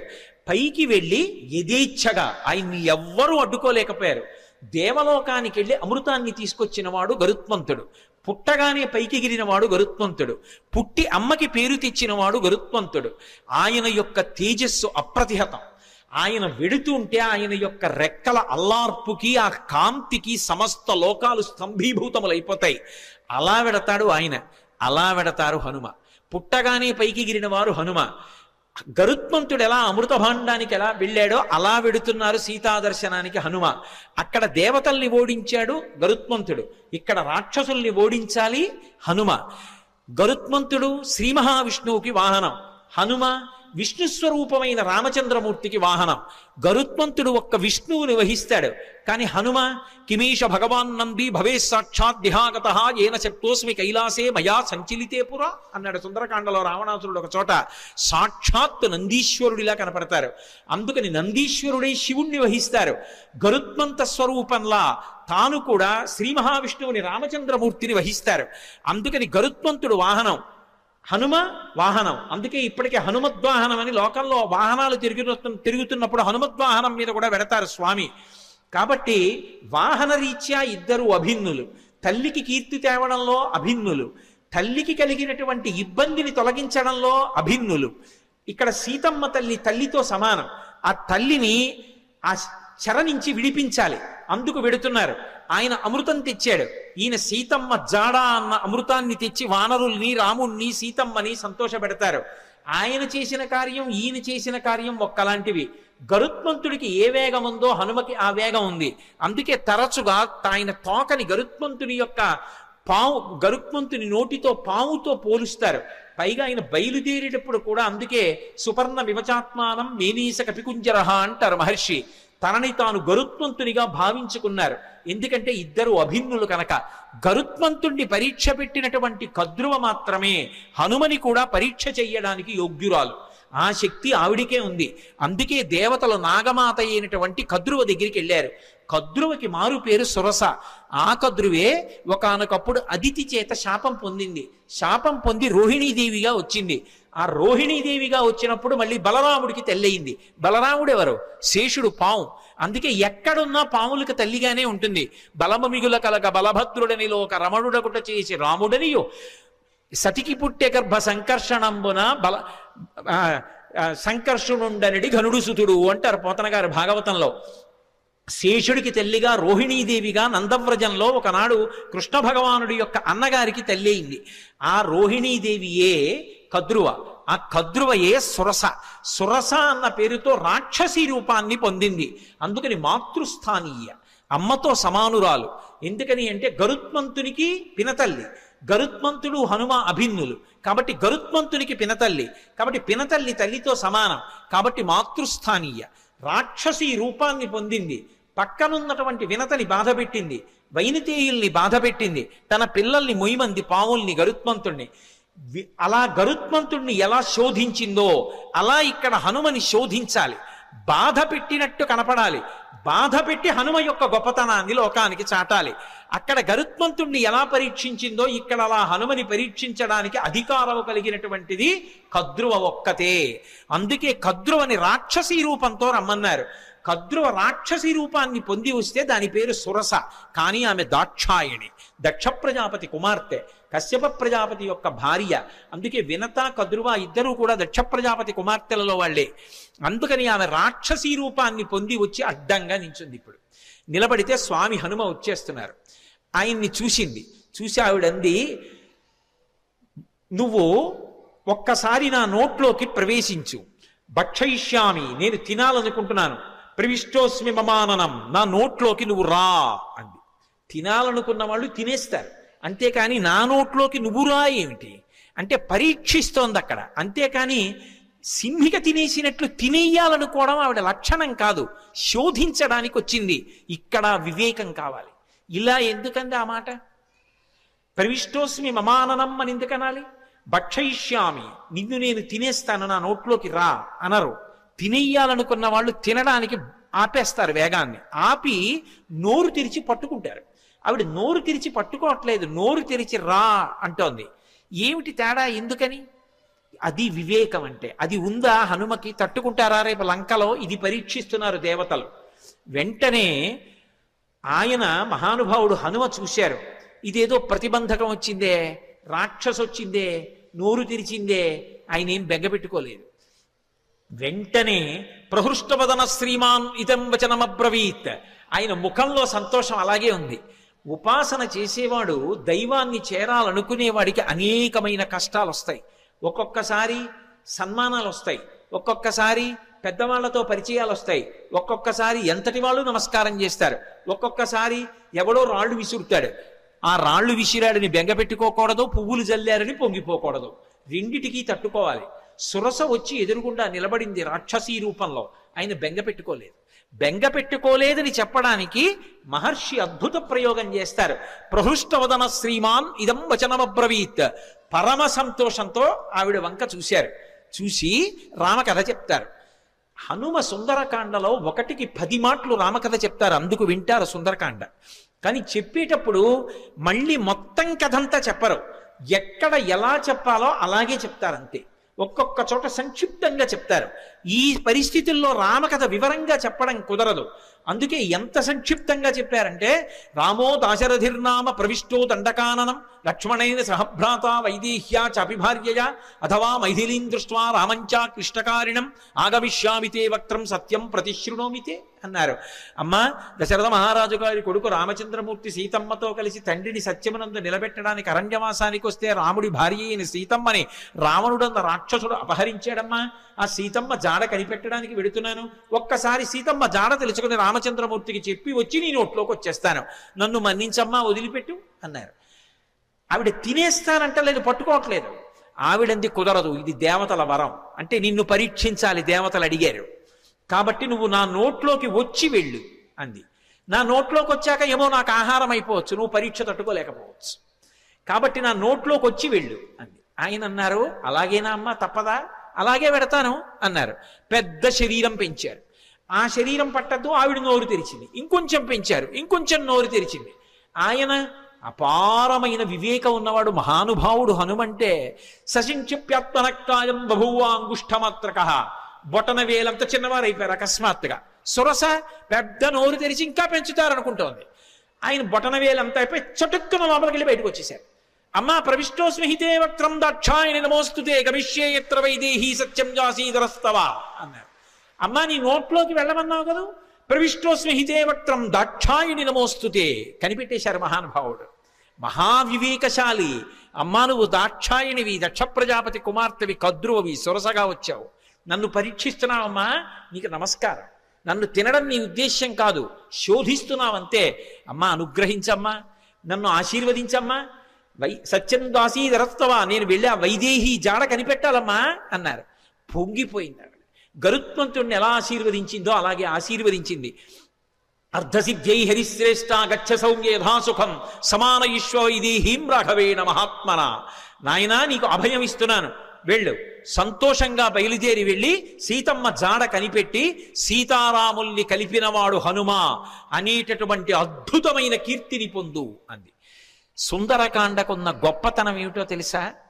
అక్కడ మైనాకుడు పైకొచ్చాడు, ఆయన ఏమి హనుమ ఆతిథ్యం పుచ్చుకోలేదు. పుచ్చుకోకుండా ఇలా ముట్టుకుని వెళ్ళిపోయారు. వెళ్ళిపోగానే పైకి తేలి ఉన్నాడు కదూ, ఇంద్రుడు వచ్చాడు. ఇంద్రుడు రాగానే తన రెక్కలు తరిగేస్తాడనుకున్నాడు మైనాకుడు. ఆయన అన్నాడు, వచ్చి చూసి, హిరణ్యనాభ శైలేంద్ర పరితిష్టోస్మితే భృజం అభయంతే ప్రయచ్ఛామి తిష్ట సౌమ్య యథాసుఖం అన్నాడు.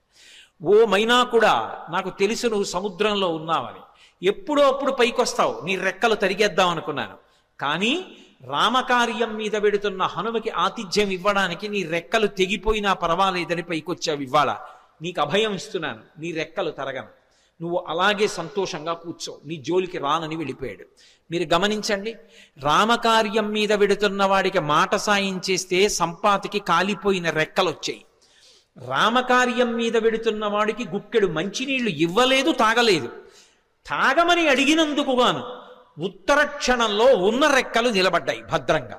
రామ కథకి సుందరకాండకి ఉండేటటువంటి శక్తిని చెప్పకుండా చెప్తారు మహర్షి.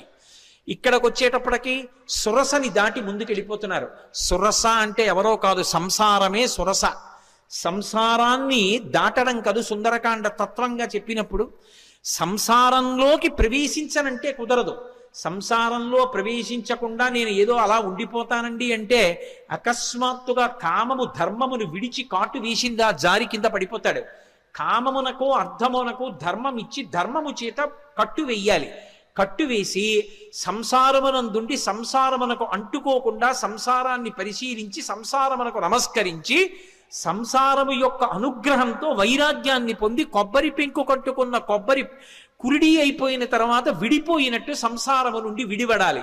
అలా విడివడేటటువంటి ప్రజ్ఞ ఏది ఉందో అది సంసారములోకి వెళ్ళి పైకి రావడం, ఆ ప్రజ్ఞని ఆవిష్కరించడం, సురస నోట్లోకి వెళ్ళి పైకి రావడం. కాబట్టి మహానుభావుడు మనకి మార్గాన్ని నేర్పి ఇది కదా సుందరకాండని పేరు పెట్టడానికి మహర్షి ఎంచుకున్నటువంటి అన్వయ క్రమం. లోపలికి వెళ్ళి పైకొచ్చారు, సురస ఆశీర్వచనం పొందారు, మరికొంచెం ముందుకెళ్ళారు.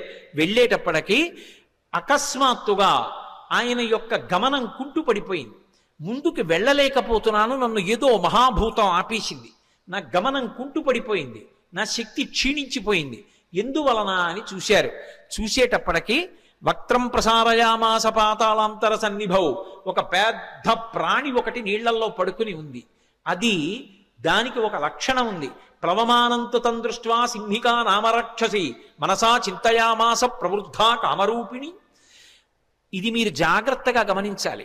కిష్కింధకాండలో దక్షిణ దిక్కు కెడుతున్నప్పుడు వానరులందరినీ పిలిచాడు సుగ్రీవుడు. ఆయన్ని వాలి వెంట తరిమినప్పుడు భూమండలం అంతా తిరిగాడు. అందుకని ఆయనకి తెలుసు ఎక్కడే ఉందో. అన్ని దిక్కులకి వెళ్ళిన వాళ్ళకి చెప్పాడు. తూర్పు దిక్కు కెడితే ఏముంటుందో చెప్పాడు, ఉత్తరాన్ని చెప్పాడు, పశ్చిమం చెప్పాడు, దక్షిణం చెప్తూ మిగిలిన దిక్కులలో సముద్ర గర్భంలో రాక్షసులు ఉంటారు పురుషస్వరూపంతో. దక్షిణ దిక్కున ఉండేటటువంటి సముద్రంలో రాక్షసి ఉంటుంది, స్త్రీ. ఆమె పేరు అంగారిక అని చెప్పాడు. అంగారిక అన్న మాటకు అర్థం ఏమిటో తెలుసా? అంగములను శోషింపచేయగలిగినటువంటి విద్యుత్ సంబంధమైనటువంటి అగ్నిస్వరూపం. అందుకే సింహస్వరూపంగా ఉంటుంది. సింహిక స్త్రీవాచకం. అది పడుకునుంది. దానికి ఒక శక్తి ఉంది. అది చూసిందనుకోండి, ఆ చూసిన శక్తి చేత ఆపేస్తుంది. అవతల వాళ్ళ యొక్క శక్తి తనకి లాగేస్తుంది. అంత గొప్ప శక్తి సింహికది. అది లాగేసింది హనుమ యొక్క శక్తిని. ఆయన శక్తి కుంటుపడిపోయింది, ముందుకు వెళ్ళలేకపోయారు. ఆగిపోయి కిందకి చూశారు. ఏమి ఆపింది నన్ను అని చూశారు.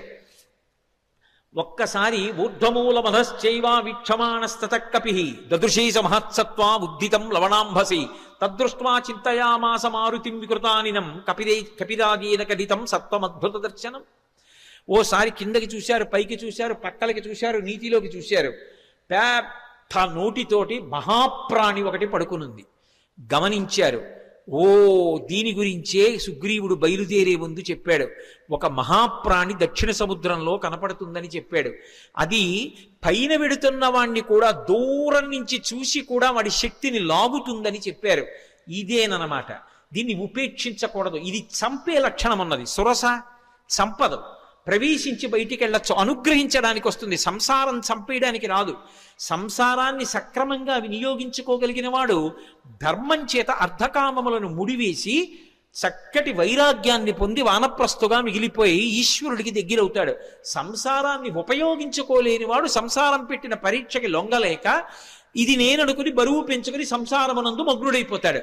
తట్టుకోగలిగిన వాడు సంసారంలోకి వెళ్ళి కామాన్ని అర్థాన్ని ధర్మంతో ముడిసి తరిస్తాడు. అందుకని అది పరీక్షిస్తుంది, అది అనుగ్రహిస్తుంది. అందుకు నమస్కరించారు. సింహిక అనుగ్రహించదు, చంపేస్తుంది. అందుకని దీన్ని విడిచిపెట్టకూడదనుకున్నారు. వక్త్రం ప్రసారయామాస పాతాళాంతర సన్నిభం సంక్షిప్య ముహురాత్మానం నిష్పపాత మహాబల. ఒక్కసారి శరీరం పెంచారు. మళ్ళీ సురస పెంచినట్టే సింహిక కూడా పెద్ద నోరు తెరిచింది. చూశారు. ఒక్కసారి మళ్ళీ చిన్న రూపాన్ని పొంది లోపలికి వెళ్ళిపోయారు. సమస్త భూతములు భయపడ్డాయి. అమ్మో, అది మింగేస్తుందని. వెళ్ళిపోయి సింహకి యొక్క మర్మావయవములు ఎక్కడ ఉన్నాయో చూశారు. మర్మస్థానములు, ప్రాణములు దేని మీద ఆధారపడి ఉంటాయో వాటిని మర్మస్థానములు అంటారు. అటువంటి మర్మస్థానములను చూశారు. ఆ గుండె, ఊపిరితిత్తులు అటువంటి వాటిని తుంచేశారు. తుంచేసి చటుక్కన పైకొచ్చారు. ఆ ప్రాణి నీటి మీద తేలిపోయి మరణించింది. చాలా సంతోషం అనుకున్నారు. పైనుంచి దేవతలు, గంధర్వులు, మహర్షులు అందరూ పుష్పవృష్టి కురిపించారు. బయలుదేరి మహానుభావుడు ముందుకి వెళ్ళిపోతున్నారు. ఈ సింహికా ఘట్టం తత్వత చాలా గొప్ప ఘట్టం. ఎందుకనంటే సముద్రానికి ఒక లక్షణం ఉంటుంది. సముద్రం లోపల బడబాగ్ని ఉంటుంది. ఆ బడబాగ్ని ఉంటుందని మనకి శాస్త్రవాక్కు. అది సంక్షుభితం అవుతుంది. సముద్రం లోపల విశేషమైన కదలికలు వచ్చాయనుకోండి, ఆ కదలికలకి ఏం చేస్తుందంటే అది ఒక మహాశక్తిని ఆవిర్భవింపచేస్తుంది. ఆ మహాశక్తి మెల్లమెల్లగా సముద్రంలో ఏర్పడి విస్తరిస్తుంది. విస్తరిస్తూ అది ప్రచండ వేగంతో బయటికి వస్తుంది. వచ్చినప్పుడు అది బడబాగ్ని రూపంలో, విద్యుతాగ్ని అంటారు, ఆ విద్యుతాగ్ని రూపంలో బయటికి వస్తోంది అనుకోండి. వస్తున్నప్పుడు అది అవతల వాళ్ళని లాగేస్తుంది తన శక్తి చేత. మీకు నేను ఒక్క ఉదాహరణ చెప్తే పట్టుకుంటారు. ఆకాశంలోంచి పిడుగు పడుతోంది అనుకోండి. పిడుగు పడుతున్నప్పుడు టీవీ చూస్తున్నారు అనుకోండి, అది మన ఇంటికి చాలా దగ్గరగా పడితే యాంటెన్నా లాక్కుంటుంది. యాంటెన్నా లాక్కుంటే టీవీలోకి వస్తుంది. టీవీలోంచి ఆ బడబాగ్ని, ఆ విద్యుత్ యొక్క శక్తి ఒక్కసారి ముందుకొచ్చి ఆ ఎదురుగుండా కుర్చీలో కూర్చుని చూస్తున్నటువంటి వాడి యొక్క తేజస్సుని, ప్రాణాన్ని లాగేస్తుంది. లాగేస్తే కూర్చున్నవాడు కూర్చున్నట్టు శరీరం వదిలేస్తాడు. ఓ 2 సంవత్సరాల క్రితం కాకినాడ పట్టణంలో అలా జరిగింది కూడా ఒకరికి. అది ఆ దానికి ఉన్న శక్తి, అది కేవలం చూసి అంటే దాని యొక్క శక్తి ప్రసరణం చేస్తా ఆపేస్తుంది, లాగేస్తుంది, శక్తిని లాగేసుకుంటుంది. అటువంటి శక్తికి సింహిక అని పేరు. అది రాక్షసీ శక్తి. దాన్ని ఆపడం కుదరదు, దాని లోపలికి వెళ్ళడం కుదరదు, దాన్ని పూజించి పరీక్షించి దాని చేత అనుగ్రహాన్ని పొందడము సాధ్యం కాదు. దాన్ని భంజించాలంతే. అది ఎవరి జోలికి రాలేదు అంటే మహాత్ముల జోలికి రాలేదు. అందుకే మీరు నన్ను బాగా నమ్మండి, పెద్ద పెద్ద పెను తుఫానులు కూడా ఏ ప్రాంతాల జోలికి రావంటే మహాత్ములు ఉన్న జోలికి రావు. అంటే పెను తుఫానులు వచ్చిన చోట మహాత్ములు లేరని నేను సిద్ధాంతాలు చేశానని మీరు అనకూడదు. నేను ఈ మాట ఎందుకు చెప్తున్నానంటే ద్వైతమత ప్రవర్తకులైనటువంటి వ్యాసరాయల వారు ఒకసారి సముద్రపు ఒడ్డున పెడుతున్నారు. పెద్ద తుఫాను వస్తోంది, ఓడ ఊగిపోతోంది సముద్రంలో, ఇక మునిగిపోవడానికి సిద్ధంగా ఉంది. విదేశస్థుడు ఒక ఆయన ఓడకి నాయకుడిగా ఉన్నాడు.